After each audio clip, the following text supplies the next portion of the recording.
Welcome to the YouMeVerse podcast. We're your hosts, Jeffrey and Odette. Together we have thousands of hours of yoga and meditation experience. Here, you get to be butterflies on the wall and listen in on our joyous spiritual conversations about how these practices have and continue to transform us. Thank you for joining.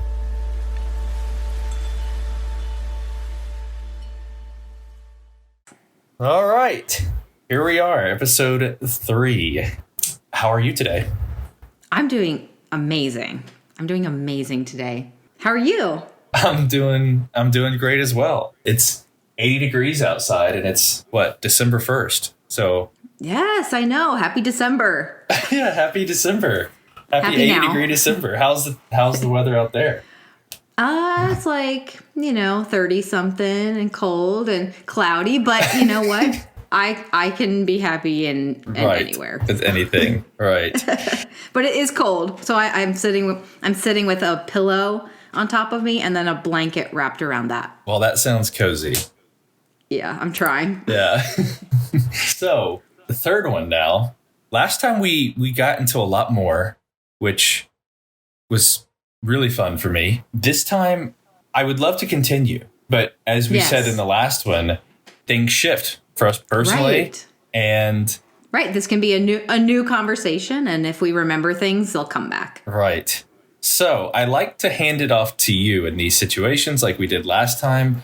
I like for you to kind of guide it, and then we move in that direction. That feels appropriate. That feels like the format. So sure. Okay. So what are you feeling today? Well, let's recap a little bit. So in our first podcast, we kind of introduced ourselves and who we are and conversations we've had and our outlook on things. And then last time we got deeper into our mindsets, if I can call it that, and really specific things that we think and our processes. Yeah. And then you went into more detail about an experience you had. Right. A very significant experience and how that shaped your mindset and vice versa and who you are today. And I really appreciated that conversation. And we also talked about states of being and how we can create our lives. And I really enjoy talking about that. And that's something I think about almost every day. Now, and it's been a journey. So I wake up and I start my day with gratitude. And it's like the simplest thing. So I'll wake up, I'll see the sun in the window, and I'll just be like, wow, I'm so thankful to have woken up. And there's sun outside and breathing. And that is so powerful for me in shaping my day. And so if I just do that and nothing else, it really contributes to me being able to say, okay, it's 32 degrees, it's cold, it's cloudy, but I'm going to have a great day. Right. and I'm going to do my best to do that. And we talked about that, like the power of your mind and the power of your awareness and your perception. And what I was thinking about today along those lines was the stories that we tell ourselves about things or about people, and the power in being able to tell yourself a new story or to shift your thoughts. So, for example, we were supposed to record earlier today. Yes. And we both it wasn't anyone's fault, and we were just late on things. And you sent me messages that you were sorry, and you weren't really sure how I was feeling because I hadn't texted you back, and which was so appreciated. But it was almost like you were worried that I was mad. And I wasn't mad at all. And I was just thinking after those messages that something might happen and we might tell ourselves it means something, or we don't know how someone feels, or a story about ourselves. And it really might not be that way. Like you might be perceiving it one way, but if you don't talk to the other person, or if you just, you know what I mean? Like assume something and move on, that could be the way you see things, and that's it. Yes.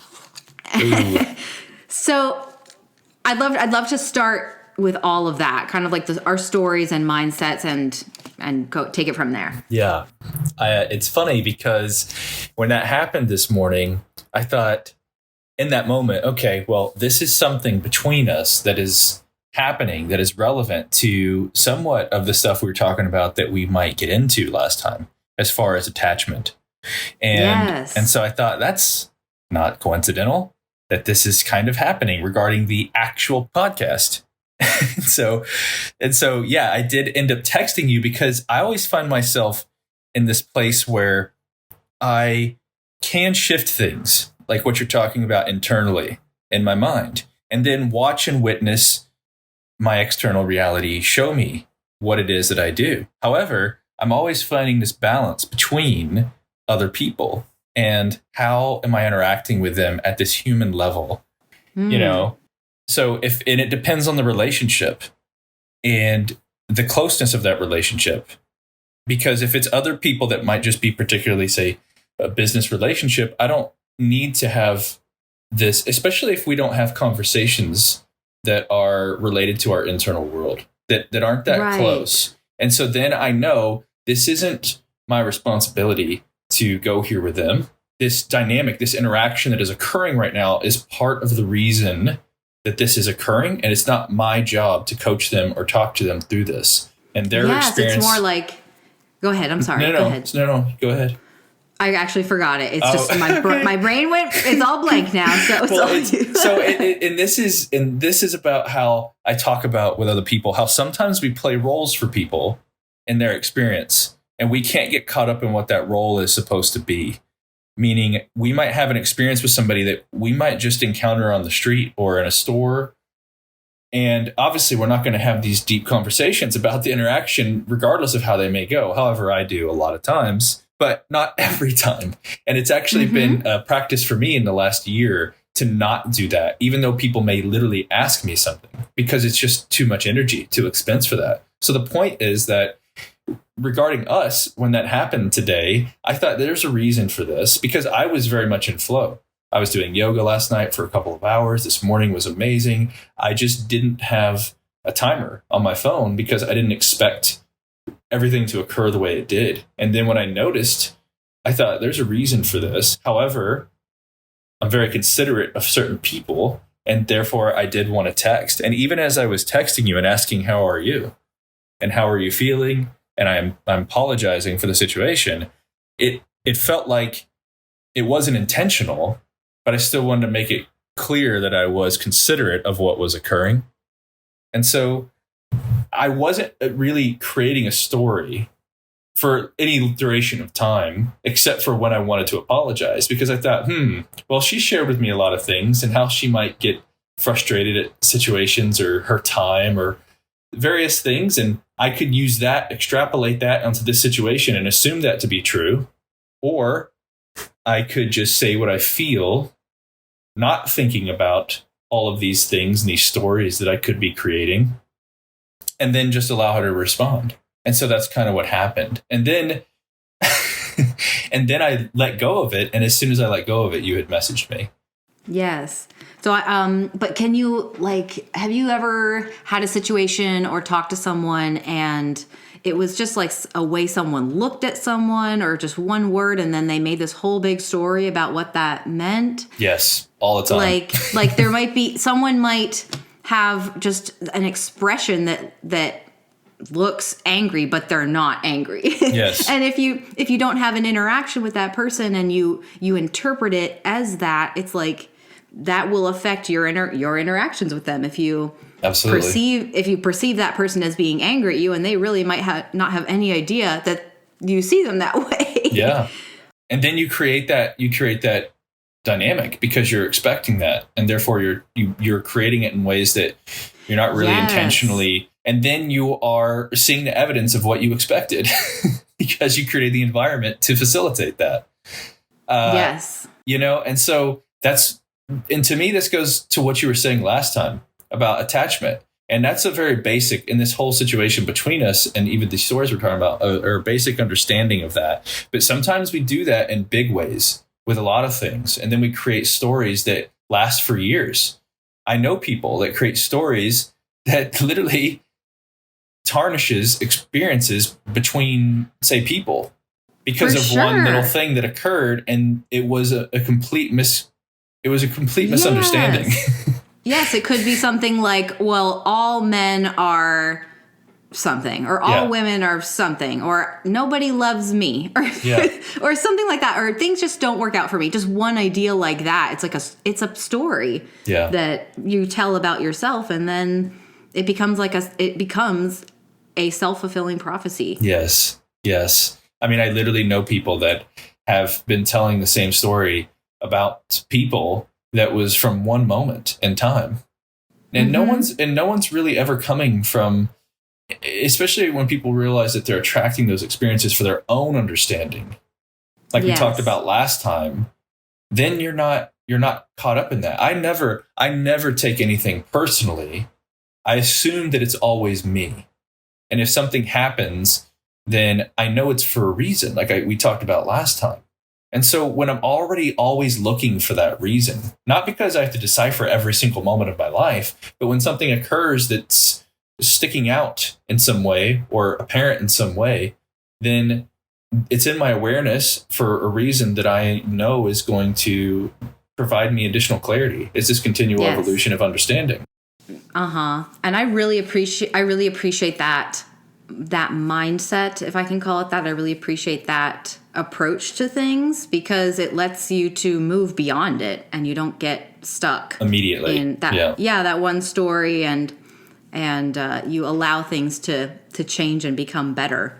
Yes.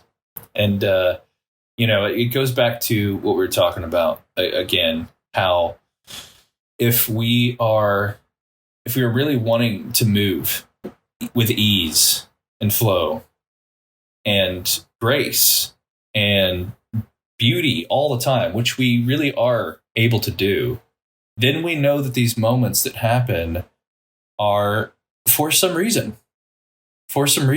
But you have to show yourself. You have to show yourself that over time.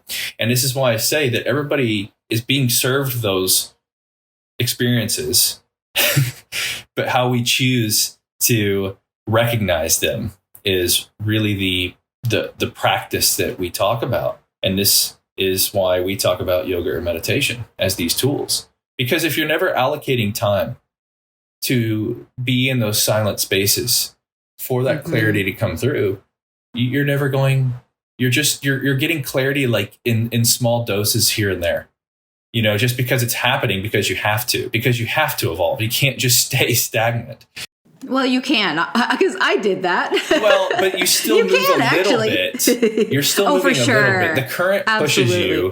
You're just so resistant that you're causing so much around you. Yes, it's like a teapot. It's like it will boil at some point. So and if you don't allow yourself to evolve, you can't help but hear things and feel things, and what you really feel is eventually going to come out, and it might be this explosive situation, and which could have been mediated earlier by the things we're talking about and meditating and expressing yourself. Like I wanted to say I was so appreciative that you even apologized, even if you didn't know how I felt, because that opens up the door for things to be clarified. And there's communication. There's so much that doesn't have to be said, but that there's value in saying. Right. Like there's so much you don't have to say to someone, oh, I appreciate you. You don't have to say, when you say this, like, I feel valued. You don't have to say any of those things. Or when this happens, I feel sad. Yeah. But just saying things and trying can really clear up so much. Right. And, I love, it's funny because I think I texted you that last night I meditated a lot and did yoga, and same this morning, and I was receiving so much, and I thought, ooh, there's so much that's to be discussed that I can share, today when we record. And then when that happened, I felt that it was for the reason that it was to be discussed, because there's these more personal aspects that we are talking about that people can hear in real time as well. And so that's why, as I was thinking about it, I did meditate at some point, but I because I'm always in this place of love for myself, that I can find that immediately. Like I don't get caught up in anything longer than 5 minutes maximum, if that. So it's easy for me to still be in that place of appreciation, of that place of love, to say what is necessary, even if it's not, because it's considerate, I guess, is the best way to say it, because it doesn't matter where anyone else is. And I'm not doing it because it's something that is depleting me.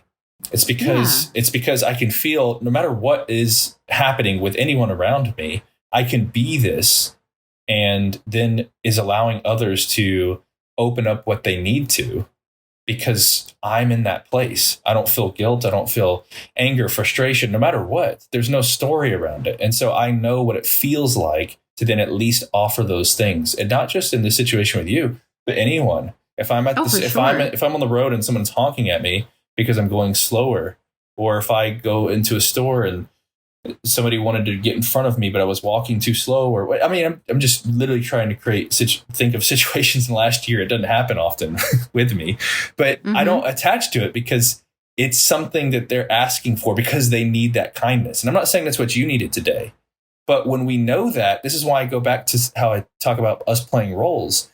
Sometimes we're being asked for, if we're being in that state all the time, we're going to be asked for, not just in ways that we're teaching by words, just by our beingness.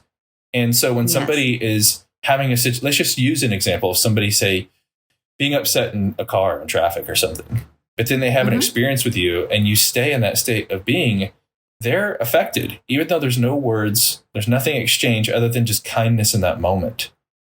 And because I or whomever isn't attached to what's occurring, then there is a shift and there is an effect there for that person, just by being that, just by that kindness, which is why people say, oh, just be kind, just be kind. Yes, but also learn how to stay in that place of kindness and not feel like people are taking advantage of you, because you're still attracting everything, but you're not always attracting just this blissful, joyous path. And I kind of thought about that last time we were talking. It's not like I walk around and 100% of the time it's just, there's just flowers and roses falling around me. Maybe in your mind. Yeah, in my mind. Maybe, why not? Yeah. But and it does very seldomly happen, but I do have situations sometimes where I can tell I'm being asked for, not because somebody's wanting to hear something from me, but because they just want to see kindness from me. And it shifts them, because when you're in those really low states of being, just one little small act of kindness changes that person's world significantly, versus somebody who's in a higher state of being, who's asking for words to help them overcome a situation that they may have been dealing with for weeks or months or years. Very different, but the same thing. So, well, it's also you're not taking on whatever someone comes at you with. It's not like if someone is upset in traffic, like you have to reflect that to them. It's not like you have to reflect that anger. And you actually not doing that, it gives it all back to them. So you not taking it, they feel that. Like they feel what they're putting out because you've like volleyed it back to them, if I can say it that way. And so it didn't stick to you. And that's just another way of saying what you said. Like in that way, if you don't take it personally and it doesn't stick to you, you can choose your response. Instead of like automatically just reflecting whatever they're giving you, you choose how you're going to be in the situation, which it sounds easy, but at first it's really a practice. It really is, because I know I have taken things personally and I'm sure a lot of people have, for sure. And I have let things come in, and I have let myself feel hurt, and I have let things stick to me. And I was laughing earlier when you said you don't, nothing bothers you for more than 5 minutes, because that really stood out to me about you when I met you. And I actually was poking fun at you by calling you a goldfish, because I was like, it's almost like things pass through and then they're gone. And for me, that was such a different way of being, because I have held on to stories for longer than was really helpful, or someone's come at me, it seemed like, and I created this in a certain way. I'm sorry. They would come at me in a certain way, and I would interpret the story in a certain way and hold on to that. Yeah. And I would hold on to things for more than 5 minutes. And to learn not to do that and to like forgive, which is really like a big word for me today, like forgiving helps me to let that go and like not take any of that on anymore. Like I can create a new story for myself, if that makes sense. Yeah. So no, you're not a goldfish. That was just from my point of view. I was like, how?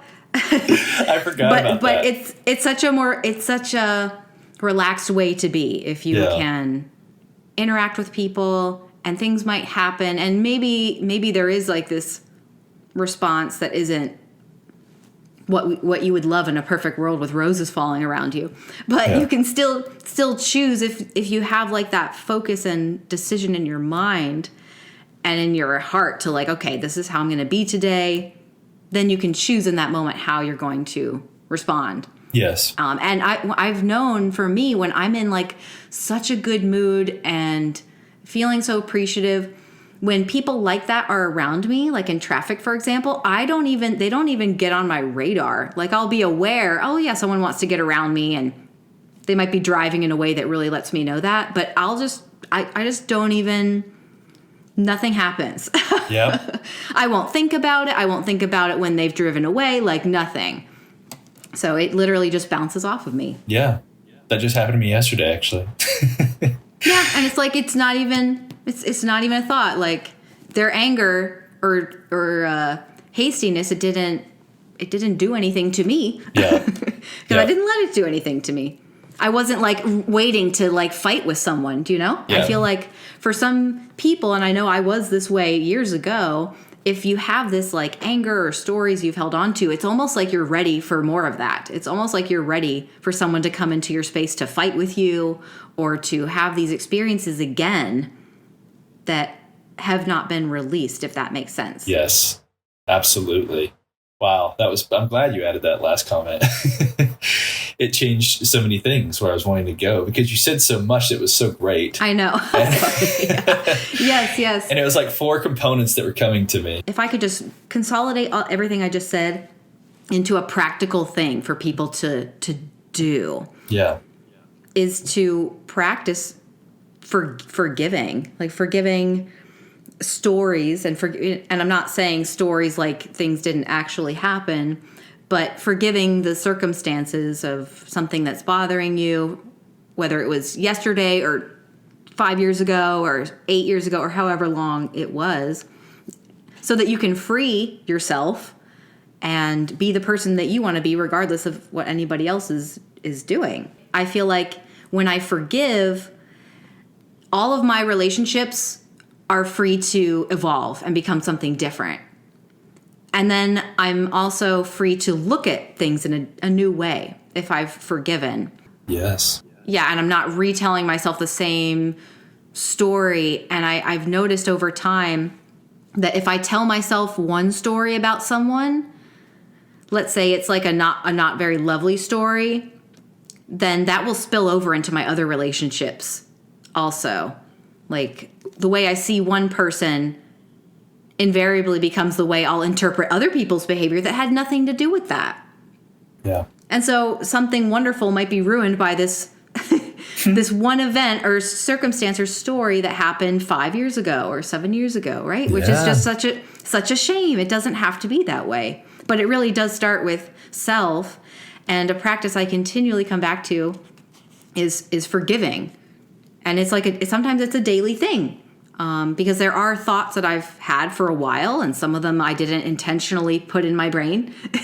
Right. And I have to forgive myself for thinking that, and that's not the way I want to think, and so on. And it's such a freeing feeling, and it's also humbling to forgive.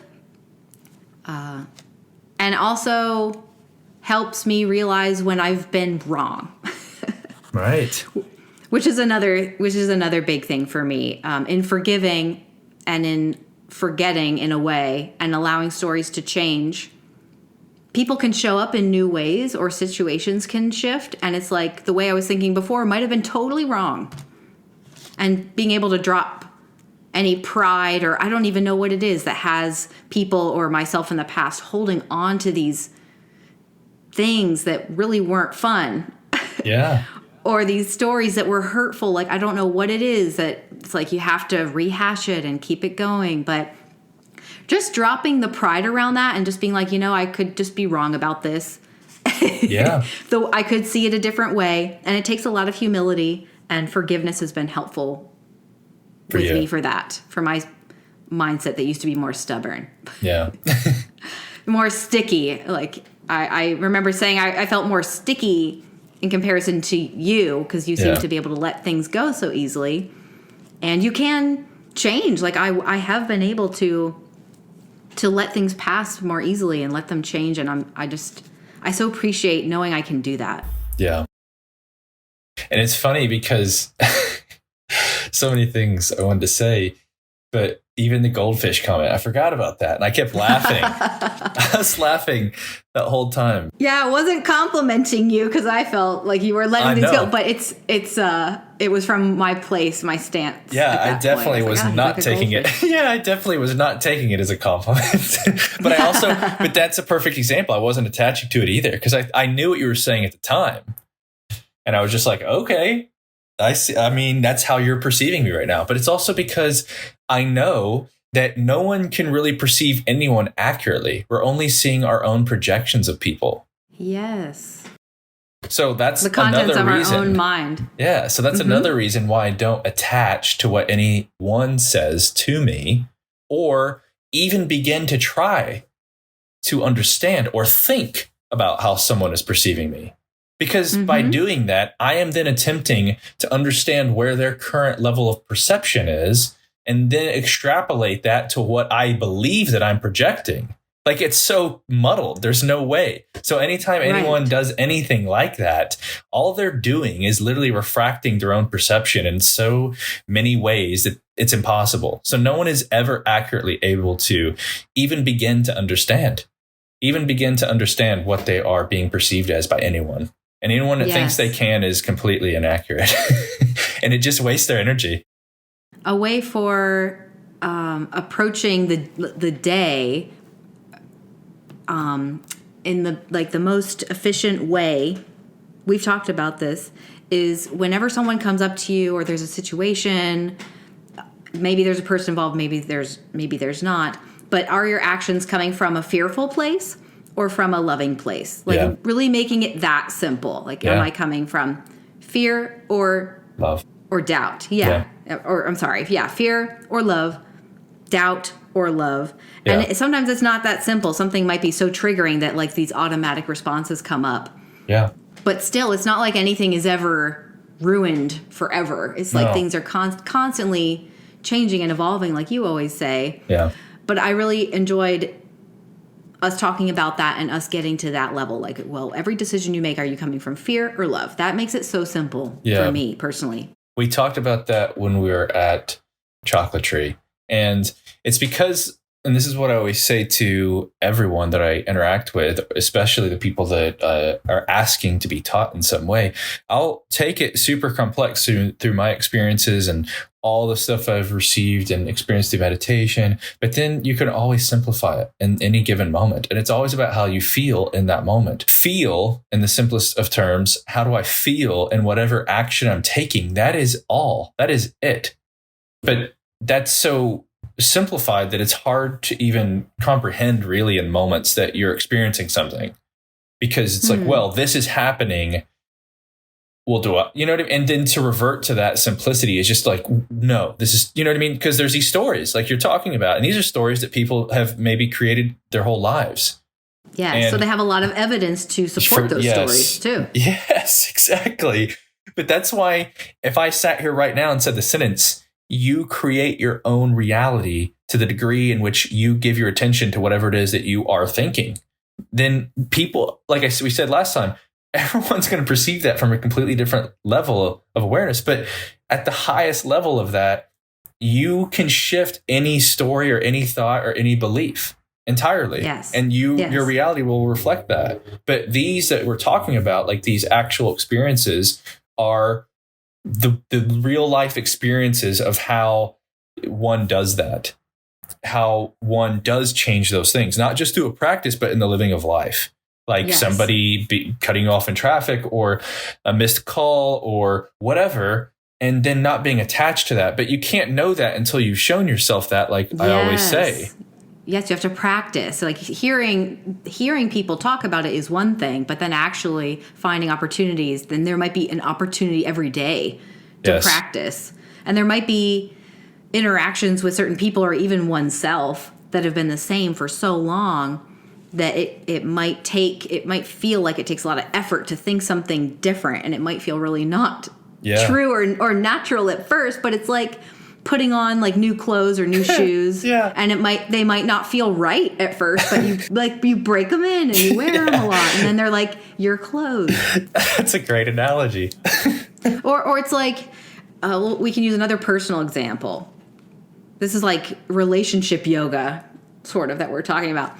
Like, what if you're talking with a family member and there's just a tone in their voice and they sound really irritated or cranky, and choosing who you're going to be in response to them. So instead of mirroring them and also being irritated and snappy or whatever, letting it roll off, as hard as that might seem, practice using that as a practice. Yes. Practicing, okay, well, who do I want to be in this situation while I am close in proximity to this person? Yeah. Yeah, and not trying to stick it to them or anything like that. Like, oh, you're on some lower vibrational plane, because they're really going to love that. Yeah. But also because and this is what I always tell people too, family members are hard because there's this dynamic that has been created for the entire duration of your life. So you're not going to shift it overnight. However, you can shift yourself overnight, but the evidence of that forming an actual new dynamic is going to take time. It's going to take time. And that is the biggest practice. If you can go and live, you can go and live, another part of the world for 5 years and then go back, and you're going to still have that same dynamic. And a lot of people I have worked with in the past, they, especially in the first 30 days, because they'll shift so significantly. And then like, I can't do this anymore. Or I can't work here anymore. Or I can't do that anymore. I go, well, that's because that's still part of you and you can't run away from it, because you're going to...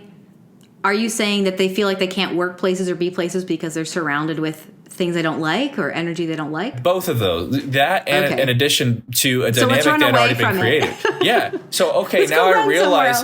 Yeah, now I realize what I know. Now I got to go somewhere else because I'm different. And then I always say, well, you're going to attract those same things. That's your role. You have to transmute those things that have already existed, that you've created from your old state of being. And a family member or a relationship that's old is that biggest test.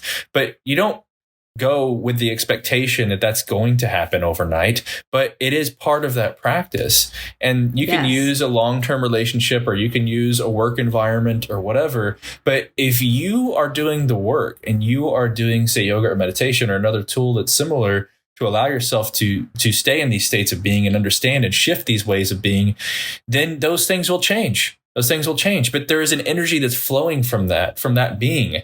But it takes a little bit of time. But if you know that, and you've shown yourself that, and you do it small. And this is what I always say to some people too. I'm like, try this. And I do this even to myself sometimes. I might be experiencing something. Like I said, I don't hold on to a lot of things, but it doesn't mean I'm always in the highest state of being.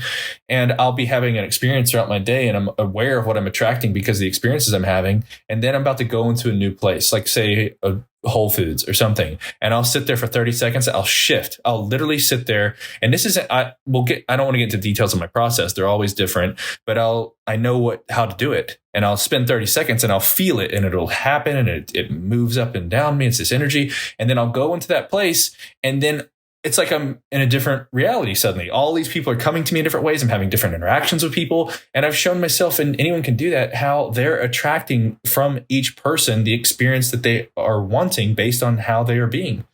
And not because they're actually even saying anything different, but people can feel it. People can feel the energy of what it is that you are, like I always say, cultivating. But if you can do that with somebody, some random people in a moment, you can do that with relationships that are 10, 20 or a lifetime years old. It just takes a little more time for that to happen. And I've done that many, many times because I've been many, many iterations of self. And each of those times, it takes time for those older relationships to reflect that. But I don't go with that expectation that they're going to suddenly see me that way in one day. You just don't attach to it. You just keep being it. And that goes back to what we talked about kind of in the first one too. Like, how are we shifting to what we want to be at any given time? And this is part of that process is, those things that, and how are we being all the time for those things to reflect that? And if people realize that they're just flowing energy, that's what they're doing when they're being that and that way of being, and that everything is going to reflect that, then just start small and then go bigger over time. I have an example. I did this with my cat. I did that with Watson. What'd you do? Because you have relationships with more than just people. You have relationships with animals. You have relationships with substances. You have relationships with, he came in the room. He knew. You have relationships with activity, like all of those things. So Watson is my cat. Watson is amazing.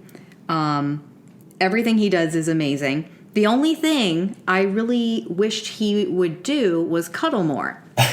Because he wouldn't cuddle at first. He didn't like being held. He wouldn't come up on the bed and cuddle with me. And I really wanted that. So I had a lot of evidence to tell me that Watson was not a cuddler. Yeah. Yep. See, he knows. He's talking. I might have awoken the beast, but I want to go through this example because he was showing me these behaviors, but not the cuddling. And then I just started telling myself, I was like, no, that was a thought I kept thinking, by the way. I kept thinking he's not cuddling. I kept thinking he doesn't like being held. Like, those were thoughts I kept putting into my brain. Yeah. And so I noticed that I was doing that.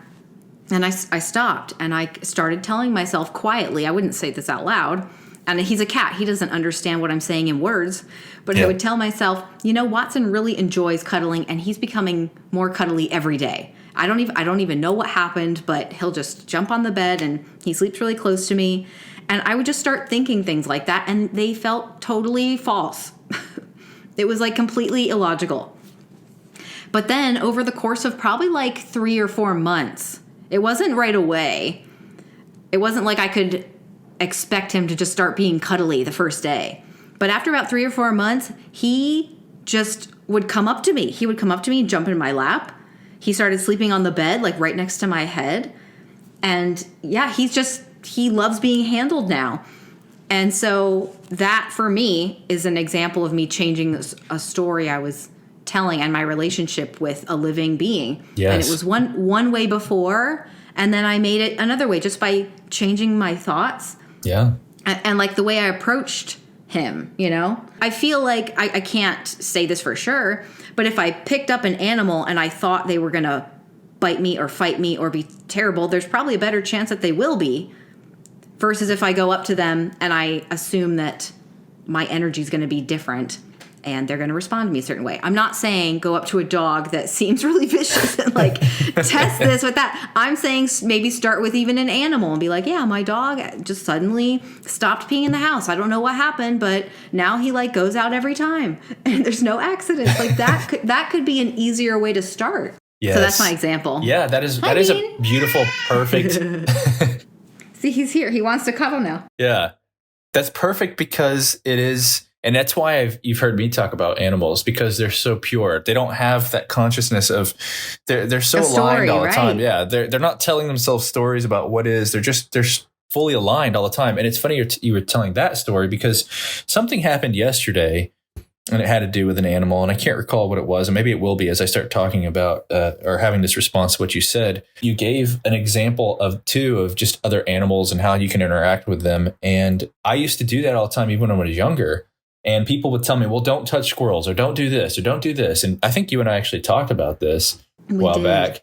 And innately, I thought, what? Why? And I just would. It didn't matter. And so, and I would, and people would be like, oh, well, they are going to bite, or this is and I kept hearing all these stories. And this goes back to what we've talked about, how I never took people's word for anything. I would have to have the experience myself.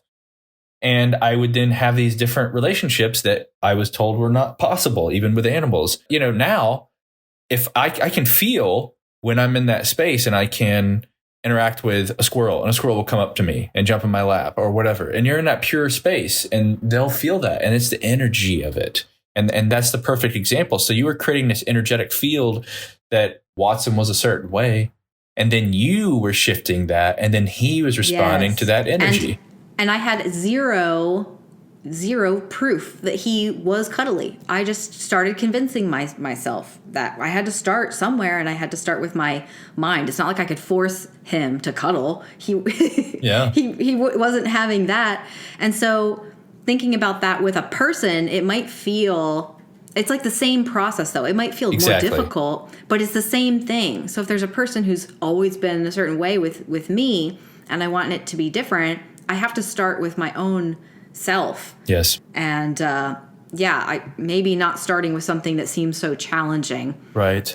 Is better, like an animal or something like that. Because I really have done this enough for myself to know that this does do something. This does affect relationships in the way that both people are wanting to at like a subconscious level. Yeah. And the reason is because at the source of it all is love.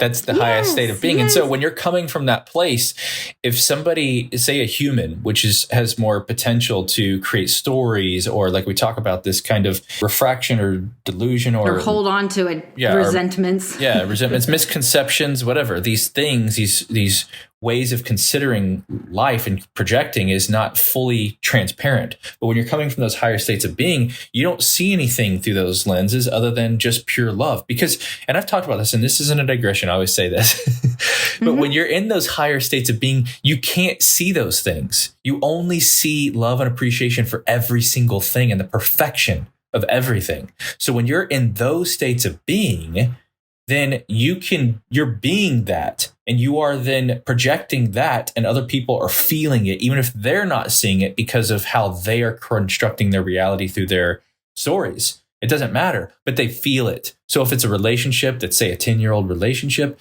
you, by being that and maintaining that, will slowly but surely change them. It's not your job or role or responsibility, but just by being it and your natural interactions will shift it. And the only way they won't is if they're, like what you were talking about earlier, resisting intentionally.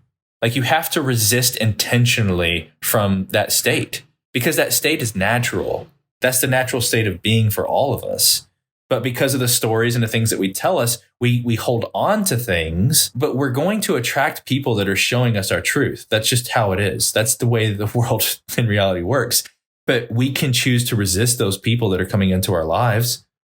But no matter what, as teachers or beings of light or love or whatever you want to call it, we know that, and that's our responsibility to just maintain that for ourselves. Other people, and this goes back to this story of like being in traffic or at the store or whatever, even though there's no words exchanged, that's our role in that moment for that particular person. We are all being guided to each other to serve roles in any particular time for that continual state of enlightening, awakening, loving, blissful states of being. And that this is all kind of tying together. And you're using animals because they are primarily in those states of alignment, but then extrapolating that into a human experience in a relationship that seems challenged, you just don't attach their story, and you just keep being that and seeing them in that way too. Seeing them in that way will make a huge impact in the level of influence. Those higher states of consciousness influence significantly those lower states of consciousness. Significantly. You don't even have to say anything. You can actually see those people in those ways and influence them without even being in their proximity. I've done this before. Yes. But I did want to say something about animals, where animals will reflect their owners significantly. I actually got certified in Reiki for animals a while back, not because I needed to use Reiki in particular, but it was at least a way for people to believe that I could do something to their animals. Not saying I don't use some of those practices, but because I've always worked on animals, I just love to. And those people, I would do stuff with their animals, and then they would come back with the same thing later. It's because the animal is absorbing, so to speak, those patterns that those people are projecting. And so that's why if your animal has, I don't like to say this to people at times, but if your animal has an ailment or something, it's because you're telling yourself, like you were saying with Watson, a story of how they are. or my dog's aggressive, or my dog barks a lot, or has this problem or this problem. And then also those subconscious things that are within the self are also conveyed in some ways to the animal as well. But I like saying that because I love animals so much. And one person hears this and then they shift the way in which they interact with their animal and the stories they're saying about their animal, then that's a win for me. So a lot of people, though, with what you just said, a lot of people who are more, if I can put this in quotes, scientifically minded are going to say, well, they might click off. They might be gone now. They might be like, that's preposterous. There's no scientific basis for that. Like, do you not understand that there's evidence for this and this breed has this? Like, and I know, I think this might be something for next time, like going into some of those, because science is just another set of stories and beliefs. And I know, like, I'm a scientist. I know that. And I feel like I can say that. Yeah. It's not like there is no value in it, but it is a story. And there are things that we've thought in the past that really were the exact opposite of that. But I think that for people who don't think this way right now, so that what you just said is going to be really, it's not going to make a lot of sense. Well, here's what I always say. Can I say something real quick about that and about science? Yes. Is that I'm not discrediting science. Science is accurate because it's observing what is and then cataloging what is and saying this is what is. And that's absolutely true. But why does science always change as well? It's a living, breathing set of observations that evolve with life. And what is life? Life is an evolution of consciousness. And so you can use science in beneficial ways. If that's all that you believe is, then that's all you're going to witness. For example, I was in that wreck. There was scientific evidence to do the things to me to support me staying alive at that time. But I was also in lower states of consciousness to even be in a situation that I was in. So I needed that to stay living. So there's nothing wrong with that. However, moving forward throughout my life and my evolution of self and understanding, it changed. And it changed because I was asking. And that was part of my trajectory. That was part of my experience. To know that, to have that experience, to also then be able to speak about it. And I'm not saying, oh, well, hospitals shouldn't exist. Science is silly. It's in the past. It's old news. None of that is necessary. I'm not saying that. There's, like I always say, there's different levels of awareness. But my point with whatever I share with anyone at all these various levels is just to get people to go inward more, to go into themselves more, to see what is their truth more, not to just continue to observe the world around them and then recreate what they see, because there is a truth within that they can start to shift. And if they do these small things, like even what you're talking about, say with an animal or a pet that they have, and they start to see the evidence of that, it's been lit. There is this evidence for them now that it's not what it is because it's been told to me, meaning, or what I've told to myself about an animal or a relationship or whatever. And so it's not unexpected that conversation would come up in some way regarding science or that way of understanding, because science has become a religion for people. It's become a belief system so strongly in people that they can't see beyond it. And that's how I was. That's how I was for a big portion of my life. And then when I was able to see beyond it, things radically changed so fast. And that's for me the point. And you and I, and this is why I talk about our dynamic, you always take it to that side of the spectrum, which allows us to speak in this whole broader way of being, which I appreciate. Like I said, I don't tell people to take my word for it. I just say, here is my experience. Here is what I suggest. And then find this yourself and see the evidence of it for yourself.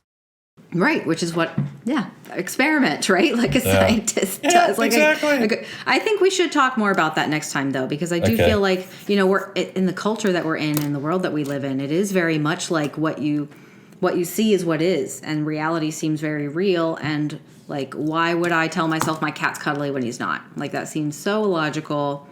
Do you know what I'm saying? Like, there might be some more value in talking about that, about, creating from within versus observing from without and reacting to that. Yeah. And that really is the whole premise of everything we talk about, is not responding or not. I don't like the word responding, but reacting and knowing. And, and this is a perfect, that even you just saying that is evidence of some of the things that I've already said in the first two. A lot of what I'm saying is it can be perceived so many different ways. And that's why we were going to get into maybe the process we talked about last time of how I receive, or how anyone receives, really, because people think that they're thinking the thoughts, which I won't go into the depths of this, but how that process works. Because then if people understand or hear the process, then there is a logical way in which they can follow it and then make some logical sense of it, like you're talking about. Because if there's no logic, then people just can't believe it because it's so far removed from their current reality or understanding. So I get that. And I think maybe next time too, if we do talk about how that process works, and I can speak in detail of it, especially in the moment, if I start to just... What process are we talking about? The process of just meditation. Oh, yes. Let's definitely do that next time. Absolutely, yes. Like how you can receive. Yes, let's do that for sure. So I think that was, and that's kind of what was coming to me last night about some of the details of that. And yes. So this has been a more personal, kind of real world conversation, this one today. Well, I think that's of great value, honestly. I completely agree as well. Otherwise, like I was saying last time, it's not necessarily relatable because I haven't told that story last time. I've never told that story in that way, especially because I just didn't want to. It humanize, our stories, they humanize us, and learning through examples and application is really, really helpful for a lot of people. We don't all, learn the same ways or apply things the same ways. I agree. And so that's what, that's why it's not surprising to me that this one went this way. This one's like on the far other end, just purely like human kind of interaction, and even between us. And... Well, that's totally like kind of yoga, and it's there's so much opportunity. Like I would say, a majority of my growth in all domains, not all domains, but my especially emotional, mental, and spiritual domains have been through relationships. Yeah, and not always happy ones, but like I was able to reflect and learn and see myself in those. So this is totally relevant to the yoga and meditation, core that we have. I agree. And his relationship with self. Right. Just all of it anyway. Yeah. Well, if I could sum up what I said, because I think we went a lot of places, but what I would like to bundle up for people is what I find most valuable to do every day is to start with gratitude, even if it's just for waking up and that's all I have time to do. Like, wow, I'm so happy I woke up and the sun is there. And then practicing forgiveness, maybe of just that one person who's mad on the road, forgiving them. And then that practice of, am I choosing love or fear? As much as possible. Is this an act from love, or is this an act from fear or an old pattern? And you might act out of fear or from an old pattern, and then you forgive yourself later. Yeah. And then try again next time. It's not like, dang, I messed up forever. Yeah.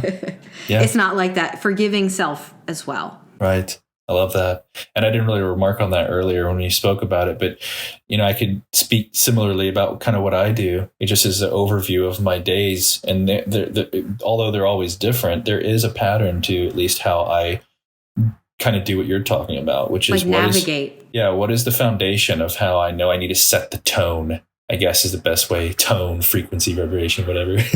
But it's in the morning. And that it's the same kind of thing too. As soon as I wake up, I am finding something to appreciate, because when you do wake, you are in a better state, no matter what. You're in that fresh state. And so then it is finding something, and it might be Sue, it might be my dog, it might be the pillow, or I don't really sleep on pillows, but it's the sun or whatever. And I'm feeling that immediately. Or even the things from the day before that went well that I then, and now I'm allowing myself to focus on. And then I'll do breathing. I always do breathing in the morning in bed, like in child's pose, for at least 5 or 10 minutes, because then I'm getting embodied and I can feel that connection and that consciousness. And that, because to me, and I haven't spoken about this a lot, if I can find and create that, what a lot of people call subconscious programming, in some physical way through my breath, then I'm more connected to my breath throughout the day. And I am always conscious of my breath, more so than most people could even imagine. But if I do that in the morning for 10 minutes, then I'm breathing in that way, that subtle, deep, soft way throughout the whole day, even if I'm not consciously thinking about it. And so even if I don't do yoga or meditate or whatever, that is, no matter what, how I start the day, because those two things are mental and physical aspects of the, therefore, trajectory of however the day is going to go. So at minimum, if those two things are what I do, and that's just like 10 minutes, then the whole day is already set in that trajectory. And then everything else I do is just added benefit, whether it be journaling or yoga or meditation. That's just additional things to add to that. So yeah, very similar. I'm looking forward to hearing more about your meditation processes next time. I think that will be really fun for me to hear, because I haven't heard it in full, and for everybody else listening to have more things to, sit down and actually practice and do. Yeah. Put this into practice. And I'm sorry I called you goldfish. You're more like an octopus, Like, they're very intelligent, they remember things, they feel a lot, so nothing against goldfish either. They're beautiful animals. I do want to say that was the one thing. I was like, okay, but I could feel where you're coming from, and I was like, oh, I was judging you 100%. Oh, I know. I could feel it. And then it came up a few times, and I kept laughing about it. And I was just like, okay. But it's funny because and I said this to you even back then, I was so much you. I see so much of the things that you've talked about, and to the extreme degree, I was that way. If I didn't, this is the one thing I want to kind of wrap up with. I've had so many experiences in so many ways, in such extreme ways. That's the kind of person I was, always so extreme, that I've walked so many different paths in different people's shoes. Like I really can't, I've very seldomly, if ever, spoken to anybody that I didn't have some similar experience in some way. And a lot of us do. It's all relative. But that's why I can also speak to those things, because I've been that in some way, So even when you're like, oh, you're like a goldfish, it's like, yeah, but I also was like the opposite of that for a long time, where I would observe something and analyze it to the degree that most people would think was insane. Like, right. I mean, I'm talking like for example, when I was on that show, I was analyzing every single person's actions, what they were thinking, who they were talking to. And if you talk to my partner on that show, I was giving him like a debriefing every evening for like 2 hours. Like, so-and-so's doing this, and they're doing this, and they're probably going to talk to them, and tomorrow they're going to try to team up on this thing. And then, like, it was, and he'd be like, what? And it's because I thought that that's how we interacted with the world, and like, you can control it. That was before I had, that was right before all this began. It was like the last kind of old version of me coming out in this very extreme way. So yeah, I have been those, and I don't mind being a goldfish. Okay, you can stay a goldfish if you want. Excellent. Awesome. Well, this is completely different, and I love it. Different is good. That's exactly what I was thinking. Different is good. Different is good and fun. Yeah. And so next time we'll set that intention, but who knows where it will actually take it as it comes. Yeah, as it comes. So awesome. Thank you again for being such a perfect companion with this. Thank you, everybody, for listening. This has been so much fun. Number 4 coming soon. Bye. I welcome joy. I welcome harmony. I welcome all of the beautiful things that are meant for me. I welcome light. Let it surround me.